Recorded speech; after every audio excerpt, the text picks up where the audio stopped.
Niedługo chciałabym zrobić odcinek o swoich małych żółkiniątkach, które dzisiaj przyszły ze mną na nagrania. Obecnie mają 11-12 dni. Dzisiaj ze mną przyszły, co jakiś czas ich napowietrzam, żeby nie było, że siedzą tak w misce. Oczywiście tutaj nie mieszkają, mieszkają sobie w akwarium. No i zanim Wam o nich opowiem, postanowiłam zrobić taki odcinek na trudny temat, żeby po prostu już go mieć z głowy, a mianowicie selekcja na rybku.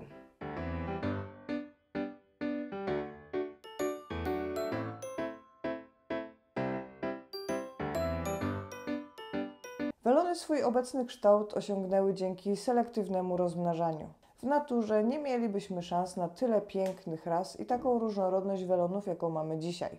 Rasy, modyfikacje, udziwnienia powstały z rozmnażania ryb z tymi samymi cechami. Niemniej jednak, jeśli rozmnożymy ze sobą dwa teleskopy, to nie zawsze mamy szansę, że 100% na rybku też będzie miał cechę teleskopa. Właśnie dlatego, że za te wszystkie udziwnienia czy modyfikacje odpowiadają geny recesywne. Mówiąc w skrócie, natura dąży do tego, żeby wrócić do kształtu i koloru pierwotnego. Wyobraźmy sobie sytuację, że mamy jakiś duży zbiornik, załóżmy oczko wodne, i wpuszczamy do nich bardzo zmodyfikowaną rybę. Jednym z takich przykładów, które przychodzą mi do głowy, byłyby na przykład pyzatki. Po kilku latach okazałoby się, że zostało nam naprawdę bardzo niewiele pyzatków, bo natura wraca do stanu pierwotnego i mamy coraz więcej ryb, które przypominają bardziej swojego przodka niż pyzatka. Ale też to dzięki właśnie temu selektywnemu rozmnażaniu kultywowane są pewne rasy i pewne linie. Nawet z jednego tarła możemy osiągnąć kilkaset małych rybek, więc to od nas zależy, które z tych ryb należy wyeliminować, a które zostawiamy. Jeśli jesteście przeciwnikami eliminacji, czy właśnie takiej selekcji ryb, ja to oczywiście szanuję, bo ja też nie jestem fanem pustego zabijania. Ale chciałabym też Wam pokazać drugą stronę medalu i dlaczego to się robi i w jakim celu, żeby lepiej zrozumieć właśnie tą praktykę. Jeśli by tak spojrzeć zupełnie samymi uczuciami, to wydaje się to być nawet bestialskie, że rozmnażamy ryby, a potem znaczną część, nawet 98% na rybku, musimy usunąć, czyli właśnie wyeliminować. Spójrzmy teraz na powody, dla których dokonuje się takiej selekcji czy eliminacji. Ryby rodzą się z wieloma wadami i deformacjami. Niektóre z tych wad są bardziej estetyczne, jak na przykład niesparowana płetwa odbytowa, a inne z tych wad poważnie wpływają na długość i jakość życia. Mówię tutaj na przykład o deformacjach w obrębie kręgosłupa, które uniemożliwiają pływanie, ale także o wadach i deformacjach w obrębie pyszczka, które uniemożliwiają swobodne i prawidłowe pobieranie pokarmu. Często jest tak, że natura już na początkowym etapie wyeliminuje takie ryby, które nie potrafią pobierać pokarmu. Zdarza się też tak, że niektóre ryby potrafią pobierać pokarm, ale go pobierają zdecydowanie za mało, dzięki czemu, czy właśnie przez co, nie rosną odpowiednio i też później zmniejsza się ich szansa na przeżycie, czy też dobre ukształtowanie ciała. Są też oczywiście wady bardziej estetyczne, właśnie na przykład jakieś wady w obrębie płetw, na przykład zagięta płetwa. Drugi ważny faktor jest taki, że im więcej ryb, tym jest mniej dla nich zasobów. Wyobraźmy sobie, że mamy bardzo dużo na rybku. Może być tak, że rozmnażaliśmy ręcznie i nagle mamy 500 czy nawet 600 sztuk małych rybek. Każda z tych rybek potrzebuje oczywiście pokarmu, potrzebuje czystej wody. Im więcej mamy ryb, tym trudniej zapewnić im dobre warunki. Więc dzięki tej eliminacji ryb słabszych, chorych, możemy zapewnić lepsze warunki tym rybom, które dobrze rokują. Numer 3. Tutaj takie trochę prywatne przemyślenie, ale właśnie zastanawiam się, co będzie z moimi małymi rekinami i ile z nich będę mogła sobie zostawić i czy będę miała jakieś ewentualnie, które będą szukać nowych domów. Ale też nie wyobrażam sobie sytuacji, że miałabym puszczać w obieg ryby, które są z wadami, gdyż one dalej mogłyby się rozmnażać, dzięki temu psuć rasę, a tak naprawdę te rasy mają po kilkaset lat i bardzo wielu ludzi spędziło całe życie, czy nawet pokolenia, żeby kultywować rasę i dążyć do jakichś ideałów. Więc uważam, że tutaj takie trochę poczucie misji, ale żeby nie zepsuć tej rasy i żeby wypuszczać w obieg tylko osobniki najlepszej jakości. A jak to się dzieje na farmach? Ogólnie jest tak, że najpierw się eliminuje te osobniki, które mają właśnie poważne wady. I taka pierwsza selekcja zachodzi już mniej więcej w 18 dniu, czasami bliżej 3 tygodni. To oczywiście nie zależy od wieku ryb, bardziej od ich wielkości, bo wiadomo, że musi być coś widać, czyli ta ryba musi być odpowiednio duża, żeby przeprowadzić pierwszą selekcję. W pierwszej selekcji można nawet odrzucić około 50% na rybku.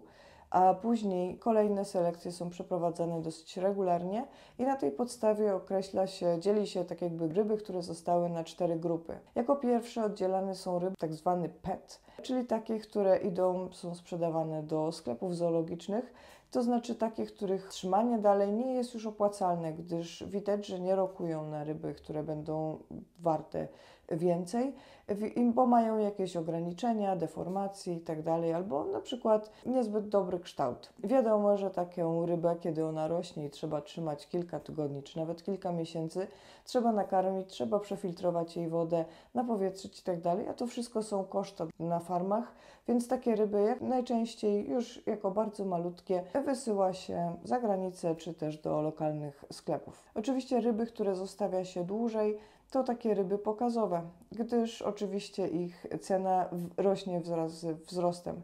To są ryby, które mają idealne kształty albo bardzo dobre kształty, ładne kolory są i też pięknie pływają. Inne ryby, które się zostawia, to są ryby, które będą potencjalnymi rodzicami dalej. To znaczy, że mają jakieś pożądane cechy, które chce się powielać i właśnie mnożyć te ryby. Najczęściej są to też oczywiście ryby wyższej jakości. Jak się selekcjonuje? Pierwsza selekcja to jest selekcja naturalna i odbywa się w ciągu pierwszych kilku dni. Czasem u mnie na przykład się zdarzyło tak, że 2 małe rykiniątka wykluły się w kształcie litery C i nie wyprostowały się, po prostu umarły.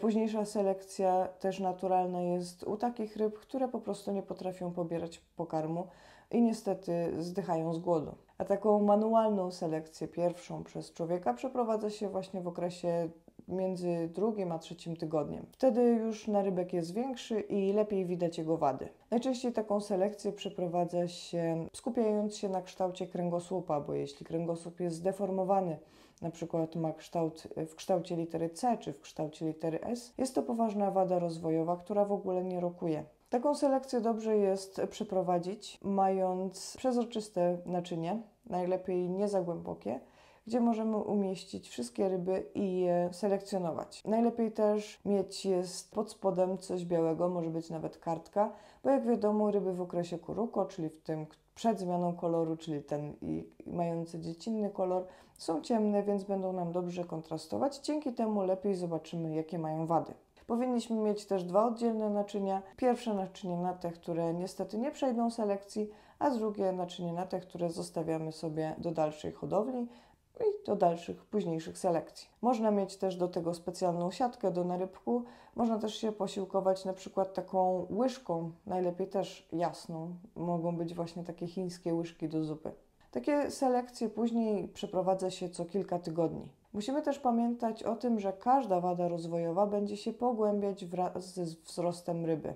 Dajmy taki przykład, jeśli już 5-tygodniowa ryba wykazuje problemy z pławnością, to znaczy, że wcale nie będzie jej lepiej, tylko ta wada będzie się pogłębiać. A jeśli ta wada będzie się pogłębiać, no to wiadomo, że ta ryba nie rokuje, a jeśli nie rokuje, to znaczy, że odbiera naszej dobrej i zdrowej rybie pożywienie, tlen, czystą wodę. Oczywiście im ryba jest starsza, tym więcej wad widać i też łatwiej ocenić ich stopień. I to też dlatego selekcje powinno się przeprowadzać na bieżąco. Nie trzeba tego robić na przykład w interwałach co kilka tygodni. Możemy przy każdej podmiance, jeśli zauważymy jakąś rybę, która ma poważną wadę, można ją od razu oddzielić. Tak jak mówiłam, te pierwsze selekcje odbywają się najczęściej od góry, nawet jeśli to jest rasa, która jest przeznaczona do podziwiania z boku, na przykład oranda. Co zrobić z narybkiem, który nie przejdzie selekcji? To jest oczywiście indywidualna decyzja etyczna hodowcy. Ale mamy następujące sposoby. Można dokonać humanitarnej eutanazji używając olejku goździkowego, czy właściwie przedawkowując olejek goździkowy. Po drugie, można też narybek oddać pod opiekę rodzicom, jak to się ładnie mówi. Tutaj znowu jest Wasz wybór etyczny. Czy lepiej jest właśnie użyć olejku goździkowego, kiedy ta ryba umiera w spokoju? Oddając pod opiekę rodziców, musimy się też liczyć z faktem, że ta śmierć ryby jest dosyć szybka, ale niestety może być stresująca. Plusem tego jest to, że ta ryba się tak jakby nie marnuje, bo jest pokarmem dla swoich rodziców. Inni ludzie też sprzedają takie ryby na pokarm dla innych ryb. Jeden z największych procentów ryb, które są wyeliminowane, jest u ranczu. Z każdej setki na rybku może nam zostać tylko kilka sztuk ryb, które spełniają oczekiwania i nie mają deformacji, mają określony kształt, kolor itd. Dobrym przykładem ras czy linii, które są bardzo uważnie selekcjonowane, są wszystkie linie ranczu do podziwiania z góry. Już u 13 mm osobników zwraca się uwagę na kształt ogona i jeśli on jest nieprawidłowy, ta ryba od razu zostaje eliminowana. Zobaczcie na zdjęcie, wykrycie takich minimalnych wad w obrębie ogona naprawdę wymaga wprawnego oka. Już u tak małych ryb zwraca się uwagę na sposób pływania, symetrię ciała oraz słaby wzrost. Kolejny cykl eliminacji jest przeprowadzany, kiedy ryby mają około 2 cm. Tutaj znowu bardzo szczegółowo ogląda się ogon. Nawet minimalne odchylenie od normy skutkuje natychmiastową eutanazją. Nawet 50% ryb, które przetrwały pierwszą rundę, tutaj może zostać wyeliminowanych. Trzecia runda ma miejsce u około 3-miesięcznych ryb, które mają około 5 cm.